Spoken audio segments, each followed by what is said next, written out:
Hi guys, welcome back to my channel.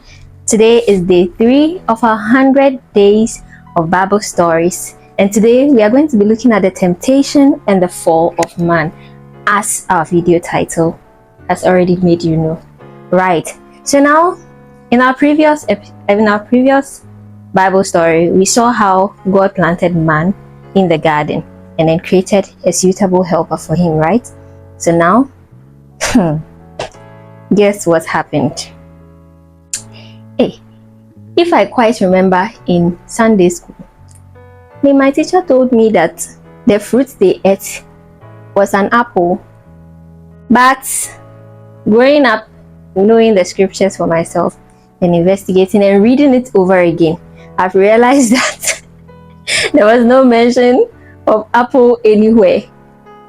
There was no mention of apple anywhere, right? So let's see what happened. So Bible makes us understand that the serpent was very subtle and crafty or cunning amongst all the beasts in the field. He was very cunning, and he went to the woman and he asked her that, has God indeed told you not to eat of every tree in the garden? See how he put the question. Then the woman said, oh, God told us that we can eat the fruit of any tree we want in the garden, except the one in the midst of the garden. For that one, we should not touch it or eat it, lest we die. Then the serpent said, you will not die, oh. God knows that the day you eat of the fruit of that tree, your eyes will open and you will be like God, knowing good and evil. Now, the woman thought about it and was like, this fruit is good for food. It is pleasant to the eye. It is desirable because it will make you wise. And then my mention share. Then let me go and eat it. She plucked, or she took of it and she ate. Then she gave to her husband. Now one thing I don't understand is, you husband, you were there and God gave you the instruction. So why didn't you tell your wife, say, oh no, we are not supposed to? But he ate it. So the two of them now realized that their eyes have opened and they were naked. So do you know what they did? They took leaves of fig and then they sew a covering for themselves. Now the Lord God came into the garden in the cool of the day and realized that, where are my people? When they heard the sound of the Lord God in the garden, the woman and the man, Adam and his wife, hid themselves. They hid themselves amongst the trees of the garden. So God called out, Adam, where are you? And listen to Adam's response. Adam says, when I heard you enter the garden, I was afraid because I was naked. Hey, Abrantie, how did you know that you were naked? So God asked him, who told you that you are naked? Then he was like, wait, did you eat of the tree that I commanded you not to? Then he pointed, the woman you gave me, she gave me to eat, and I did eat.